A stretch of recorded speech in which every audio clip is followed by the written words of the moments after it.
मुझे नहीं लगा था पापा आप हमें छोड़ कर चले जाओगे। पता नहीं क्यों मैं निहारिका की बात पे आ गया। क्यों नहीं समझा मैं? माँ सच कह रही थी, पापा सही थे। मैं क्यों घर छोड़ कर गया? क्यों? मैं क्या करूँगा? मेरे सर से मेरे पिता का साया उठ गया। सब मेरी गलती है। सारे बेटे ऐसे ही होते हैं, सारी औलादें ऐसी होती है नामागुर। अपने पिता के अंतिम संस्कार में आया हुआ राहुल अंतिम क्रिया की रस्म पूरी करने के बाद खुद से बात करता हुआ फूट फूट कर रो रहा था। तभी उसके कंधे पर कोई हाथ रखता है। जो होना था वो तो हो गया बेटा, अब खुद को संभाल। तेरे सर से पिता का हाथ चला गया, पर तेरी माँ का आंचल तो है तेरे साथ। तू टूट नहीं सकता। तुझे अपनी माँ का सहारा बनना है। मुझे नहीं पहचाना? हाँ, कैसे पहचानेगा? काफी साल पहले ही अपने पिता को छोड़कर चला गया था ना, तू भूल गया होगा। अरे बड़े शहर की हवा ही ऐसी होती है, सारी यादें भुला देती है। मैं विनोद, तेरे पापा का बेस्ट फ्रेंड। आ चल, तुझे तेरे पापा के बाकी फ्रेंड से मिलाता हूँ। राहुल विनोद के साथ कुछ कदम आगे चलकर अपने पापा के दोस्तों के बीच बैठकर सभी से बातें करने लग जाता है। सभी उसे बताते हैं कि किस तरह उसके पापा उसके बिना दिन गुजार रहे थे। माँ बाप अपने बच्चों के लिए क्या कुछ नहीं करते ना अंकल, पर बच्चे फिर भी उन्हें छोड़कर चले जाते हैं। इसलिए खुद की आजादी के लिए कितने मतलबी होते हैं वो। क्या कुछ नहीं किया था पापा ने मेरे लिए। अपनी सारी सेविंग से मुझे पढ़ाया और मैं उन्हें इतने बड़े घर में अकेला छोड़कर चला गया।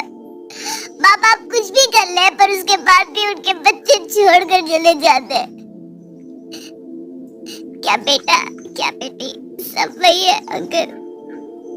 हर बार गलती बच्चों की नहीं होती बेटा, कभी कभी माँ बाप की भी गलती होती है। कुछ माँ बाप मेरी और तुम्हारी आंटी की तरह भी होते हैं, जो खुद अपने बच्चों के जीवन में कांटा बोते हैं, और वो कांटा जब उन्हें चुभता है तो उनके घाव में मरहम लगाने को कोई भी उनके पास नहीं होता। ये कहानी शुरू होती है विनोद जी के घर से। विनोद जी के परिवार में बस 3 लोग थे। विनोद जी, उनके पत्नी और उनका बेटा करण। करण की इंजीनियरिंग की डिग्री पूरी हो चुकी थी, पर कॉलेज से उसका प्लेसमेंट नहीं हो पाया था, जिस कारण वो छोटे से फार्म में 20-30 हजार की नौकरी कर रहा था। हाँ सुमित जी, क्या रोहन को 1.5 लाख रुपए महीने की नौकरी लग गई है? अरे नहीं नहीं, कम कहाँ है, अच्छी सैलरी है, खाना रहना भी मुफ्त। क्या बात कर रहे हैं? फिर तो सेविंग भी अच्छी हो जाएगी। इतनी फैसिलिटी जॉब तो कॉलेज प्लेसमेंट से ही मिली होगी भाई। भाई, लड़का पढ़ेगा, 90% मार्क्स लाएगा तो कौन सी कंपनी उसे लेकर नहीं जाएगी। अब जो बच्चे बाहर बस ऐश करने के मकसद से गए हो ना, माँ बाप के पैसे फूकने, तो कहाँ से लगेगी उनको प्लेसमेंट? फिर घूमते फिरते रहो यहाँ से वहाँ। फोन पर अपने दोस्त के बेटे की भर भर कर तारीफ सुनने के बाद विनोद जी का गुस्सा करण पर फट पड़ता है। और चढ़ा सर पर इसे, तुम्हारी करनी का नतीजा है, और खिलाओ घी की रोटियां। किसी काम का नहीं है तुम्हारा बेटा, ये बात जान लो। वहाँ विनोद जी के बेटे रोहन को 1.5 लाख रुपए महीने की नौकरी मिल गई है, और एक हमारी औलाद है जिसे इतनी धूल फाकने के बाद भी मुश्किल से 20 हजार मिल रहे हैं। कुछ तो लग भी होता है पापा, वरना रोहन हर टेस्ट में फर्रे लेकर बैठता था। अरे जो भी किया उसने, आज नौकरी तो लग गई ना उसकी। जो कमाता है उसी की वाह वाह होती है।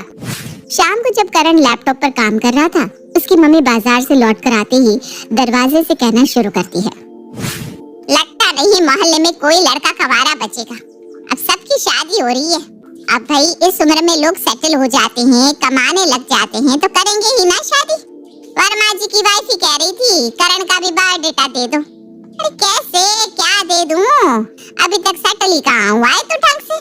इतनी प्लानिंग करके तुझे बाहर भेजा था कि इस उम्र तक तेरी अच्छी खासी सैलरी हो जाएगी, फिर तेरी शादी कर देंगे।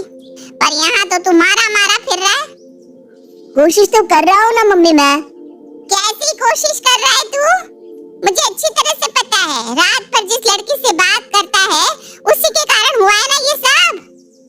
अरे ध्यान अगर लड़कियों में रहेगा तो कहाँ से लगेगी नौकरी? आप लोग क्यों समझते नहीं मेरी बात? पता नहीं क्या गलती की है मैंने। अजीब सा लगता है ना? जरा सोचो, ये कुछ 1-2 मिनट के इतने ताने सुनने भर से आप लोगों को करण के लिए बुरा लग रहा है, तो बेचारे करण पर क्या बीतती होगी। सुबह से शाम तक करण के अपने माँ बाप उसे इस तरह ताने देते थे। करण की लाइफ में बस यही रह गया था कि कभी उसकी माँ अपनी सहेलियों के बेटों की तारीफ सुनकर उसे ताने देती थी, तो कभी उसके पापा। उसकी लाइफ में कोई था ही नहीं जो उसकी भावनाओं को समझे, सिवाय निराली के। निराली उसकी बहुत अच्छी दोस्त थी जो उसे समझती थी। धीरे धीरे दिन बीतते हैं और एक दिन निराली के पापा करण के घर उसका रिश्ता लेकर आते हैं और शादी पक्की हो जाती है। करण को लगता है कि निराली के साथ शादी होने के बाद उसके मम्मी पापा बदल जाएंगे और चीजें सुधर जाएगी। पर बेचारा करण कहाँ जानता था कि असल मुसीबत तो अब शुरू होने वाली थी, क्योंकि चक्की का तो काम ही होता है चलना, बस पीसने वाला बदल जाता है। और उस चक्की में अब पीसने वाली थी निराली। निराली नई नई शादी होकर अपने ससुराल आई थी और कुछ इस तरह उसके ससुराल में उसका स्वागत होता है। मम्मी जी चाय। तेरी माँ ने तुझे बताया नहीं क्या? जिस घर को छोड़कर ससुराल आते हैं उसी घर का पहनावा भी वहीं छोड़कर आना होता है। अब इस घर की बहू है तू, ये कैसी जली भूल सी हुई साड़ी पहन रखी है तूने? ना 2 रुपए शादी में लगाया, ना कोई और खर्च किया, उसके बाद भी ऐसी साड़ी देकर भेज दी अपनी बेटी को। 100 रिश्ते लाइन में लगे पड़े थे करण के लिए, वो तो करण को तू पसंद आ गई तो हमने हाँ कर दी। अरे कम से कम अब तो हमारे घर की इज्जत रख। इतनी सी बात पर आप अपना मूड मत खराब कीजिए मम्मी जी, मैं अभी जाकर साड़ी बदल लेती हूँ। निराली फौरन कमरे में जाकर साड़ी बदलने लगती है। बाहर मम्मी तुमसे क्या कह रही थी, कोई बात हुई क्या? कुछ भी नहीं, वो सास बहू के बीच का मैटर है, घर के अंदर के मसले मैं देख लूंगी, आप अपना ऑफिस देखिए। बेचारी निराली खुशी खुशी साड़ी बदलकर फिर से बाहर घर के कामों में लग जाती है। इससे अच्छा तो आप हमें बाहर ही खाने को कह देती स्थाई जी, ये कोई रोटी है क्या भला? कुछ गलती हो गई क्या पापा जी? मैंने तो बिल्कुल नरम रोटियां बनाई थी, लेकिन आपको हाथ मुंह धो के आने में देरी हो गई ना, इसलिए रोटियां कड़ी हो गई। बाप रे बाप, ये आजकल की पीढ़ी है। अब तुम्हारे ससुर जी हाथ मुंह धो रहे थे तो रुक जाती तुम? इतनी हड़बड़ी क्या थी रोटी बनाकर रखने की? जब वो टेबल पर बैठते तब गर्मा गर्म फुलके सेक देती। अरे कितना ही वक्त लगता है 4 फुलके सेकने में? मुझे अंदाजा नहीं था इस बात का। इसे छोड़िए, मैं भी गर्मा गर्म रोटियां बना देती हूँ। निराली के किए हुए हर काम में कभी स्थाई तो कभी विनोद कुछ ना कुछ नुक्स निकाल ही दिया करते थे, पर निराली ने सोच लिया था कि उसे अपने घर को बिखरने नहीं देना है, इसलिए वो इस बारे में करण को कुछ भी नहीं बताती थी। एक शाम जब निराली की फ्रेंड प्रेरणा उसके घर आती है, स्थाई जोर जोर से कहने लगती है, लोगों का अपना घर नहीं है जो यहाँ आकर बैठ जाते हैं, कभी चाय चाहिए कभी बिस्किट, कहने को तो बड़े घर वाले हैं पर हमारे घर के ही चक्कर लगाते हैं ये। या निराली मैं चलती हूँ, कभी मिलना होगा तो तू ही मेरे घर आ जाना। प्रेरणा के जाते ही निराली अपनी सास से कहती है, ऐसा आपने क्यों किया मम्मी जी? मेरी एक ही तो फ्रेंड है प्रेरणा, शादी के 1.5 साल बाद तो हमारी मुलाकात हुई है, वो 2-3 दिन मेरे घर आ ही जाती तो क्या हो जाता? क्या जरूरत है लोगों को रोज रोज घर बुलाने की है? अपना घर नहीं है क्या उसका? तू कुछ नहीं समझती बहू, इससे तेरा घर तेरी ही गृहस्थी खराब होगी। अब वो जाकर तुझे बताएगी कि वो कहाँ घूमने गई थी, फिर तेरा भी मन करेगा, फिर तू करण को घूमने को कहेगी, और हमारे घर में ना ये सब नहीं चलता, तो क्यों शुरू करना उस चीज को जो आगे जाकर हमारा चैन सुखी छीन ले। वैसे भी ब्याह स्त्री की सहेली रसोई होती है, रसोई। निराली को ना दोस्तों से मिलने दिया जाता था ना उसके घर वालों से। उसका दिन घर के काम करने से शुरू होता था और घर के काम करते खत्म। इसी तरह दिन बीत जाते हैं और निराली माँ बन जाती है। कुछ दिनों बाद एक बच्चा पैदा करके खुद को महान समझ रही है क्या? बस बच्चा पैदा करने से नहीं होता, बच्चों को पालना पड़ता है, संस्कार देने पड़ते हैं। वैसे भी मेरे पोते को तो संस्कार मैं ही दूंगी, मैं नहीं चाहती कि वो अपनी माँ के जैसा बन जाए। अरे बाहर से आई हुई औरत कहाँ दे पाएगी संस्कार हमारे वंश को? मम्मी जी सुबह से बिट्टू आपके पास ही है, मेरे पास तो 2 मिनट भी नहीं आता। कुछ देर मेरे पास आता तो मैं पाल लेती इसे। तो पाल लेगी इसे हैं? शुरू के दिनों में तेरे पास देकर देखा था मैंने कैसा ख्याल रखती है तू इसका। मैं तेरे जैसी नई नवेली माँ नहीं बनी हूँ, एक बच्चा पाल पोस कर उसका ब्याह भी कर दिया है मैंने। मुझे तो मत ही सिखा, मेरा पोता अपनी दादी के पास ही रहेगा। निराली को अपने खुद के बच्चे को खिलाने तक का मौका नहीं मिलता था क्योंकि स्थाई उसे छोड़ना ही नहीं चाहती थी। और वजह अपने पोते के लिए उसका प्रेम नहीं, कुछ और ही था। एक दिन साई अपने पोते को बोतल से दूध पिला रही थी। बहू नहीं है क्या जो तुम बिट्टू को बोतल का दूध पिला रही हो? जितना अपनी माँ का दूध पिएगा उतना अपनी माँ से चिपका हुआ रहेगा, फिर भूल जाएगा अपनी दादी को। मैं ये नहीं होने दे सकती। साई और विनोद अपनी हरकतों से बाज नहीं आते और धीरे धीरे बिट्टू 8 साल का हो जाता है। निराले को लगता था कि उसके अच्छे शब्दों से और अच्छे व्यवहार से उसकी सास का मन पिघल जाएगा, पर ऐसा नहीं होता है। अब साई बिट्टू को ही उसकी माँ के लिए भड़काना शुरू कर देती है। दादी आपने खाना खाया? अरे क्या बताऊं बेटा, कहाँ देती है तेरी मम्मी मुझे खाना, सब दिखावे का है बेटा। वो तो इस घर में तेरे दादाजी पैसा देते हैं तो हमें खाना मिलता है, वरना वो भी ना मिले। तेरी माँ ने बहुत ताने दिए हैं मुझे, बड़ी मुश्किलों से दिन निकले हैं मेरे इस घर में। तू जब बड़ा होकर कमाने लगेगा ना तो अपनी दादी को अपने साथ ले जाना बेटा। दादा दादी तो अपने हैं, पापा भी अपने हैं, पर आई तो मम्मी है, वो दूसरे घर से आई है ना बेटा। और जब साई बिट्टू को ये सब समझा रही थी, दरवाजे के बाहर खड़ा करण ये सब सुन लेता है। ये क्या संस्कार दे रही है मम्मी बिट्टू को, ऐसे तो वो अपनी माँ से नफरत करेगा। करण अपनी माँ से इस बारे में बात भी करता है, पर साई अपनी हरकतों को बदलती नहीं। वो बिट्टू में उसकी माँ के खिलाफ बातें भरती ही रहती है, हर वक्त निराली को कोसना, उसके हर काम में कमियां निकालना। एक दिन जब करण की पूरी फैमिली एक पार्टी में जाती है। बताओ बेटा, आपका सबसे फेवरेट मेंबर कौन है? दादा, दादी और डैडी। तुमने तो सभी के नेम लिए, सो स्मार्ट। बट मम्मा, वो अपनी थोड़ी ना है, वो तो पराई है। इतने छोटे से बच्चे के मुंह से इतनी बड़ी बात सुनकर सभी हैरान हो जाते हैं। बिट्टू के मुंह से ऐसा सुनकर निराली घबरा जाती है।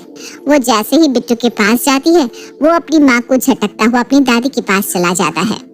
खाने की 2 थालियां परोसकर निराली अपने सास ससुर के सामने रखती है। ये क्या खाना है? बिना नमक की सब्जी कौन खाता है? और ये कहते हुए विनोद एक हाथ मारकर उस थाली को फेंक देता है और ये देखते ही करण के सब्र का बांध टूट जाता है। बस करो, और कितना अत्याचार करोगी, कोई कितना सहे? निराली आप लोगों के लिए खाना बनाकर लाती है और पापा भरी हुई थाली उठाकर फेंक देते हैं। ये सब क्या गंद मचा कर रखी है आप लोगों ने? ये संस्कार दे रहे हैं आप बिट्टू को? मुझे नहीं रहना ऐसे परिवार में मम्मी, अब मैं बर्दाश्त नहीं कर पाऊंगा। और फिर करण एक दिन अपना सामान अपनी बीवी और बच्चे के साथ घर से बाहर निकल जाता है। करण ऐसे अपने परिवार को छोड़ता है कि फिर पूरे साल में बस होली और दिवाली भर ही अपने घर लौटता था। उसमें भी जब भी मौका मिले विनोद और साई कोई ना कोई बात ऐसी कर देते थे जिससे करण का मन टूट जाता था। लोग पूछते हैं क्यों नहीं आता अब करण, ऐसा भी क्या काम अब बताऊं उन्हें मैं कि बहू ले गई और छोड़ गई हमें अकेला इस बुढ़ापे में। मम्मी जी, ये आप क्या कह रही हैं? मैंने क्या किया? पहले आप लोग मेरी जान के दुश्मन बने हुए थे, निराली के आते ही वो कांटा उस पर शिफ्ट हो गया। गलती तुम्हारी यही है निराली कि तुम सहती रही। तुम्हें लगा ये लोग समझ जाएंगे। ये कभी समझने वाले नहीं है, कभी नहीं। पता नहीं मैं क्यों आ जाता हूँ यहाँ, मेरी ही गलती है।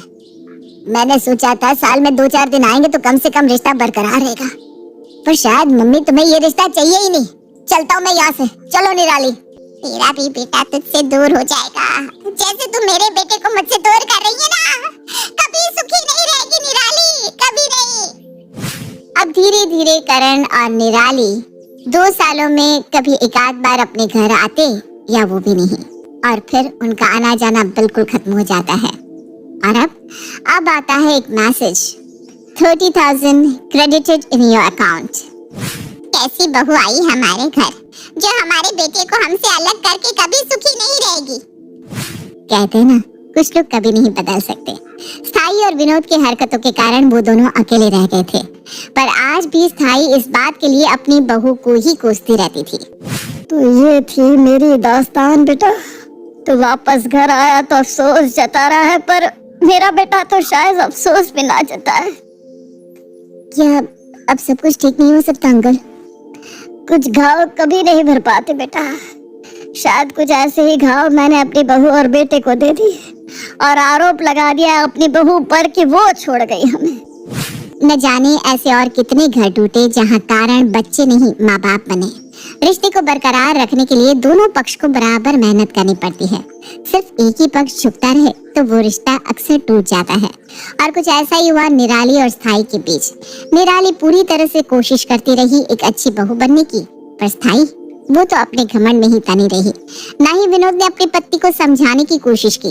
उन दोनों ने पहले तो अपने बेटे को एक रोबोट की तरह पाल पोस कर बड़ा किया, अपने सपने पूरे करने के लिए, लोगों के सामने खुद को ऊंचा दिखाने के लिए। कभी किसी ने ये नहीं पूछा कि करण तुम क्या चाहते हो। और करण की शादी के बाद अपने जीवन के सारे दुखों का कारण अपनी बहू को मानकर उसके जीवन में दुख का कारण बन गए। और फिर उन्हें मिला बिट्टू, जिसे वो अपना नया सहारा बनाना चाहते थे। पर अंत में क्या हुआ, न बेटा बचा, न बहू और न ही पोता। काश स्थाई और विनोद अपनी गलती को कुछ समय पहले समझ जाते तो शायद एक हंसता खेलता परिवार यूं ना टूटता।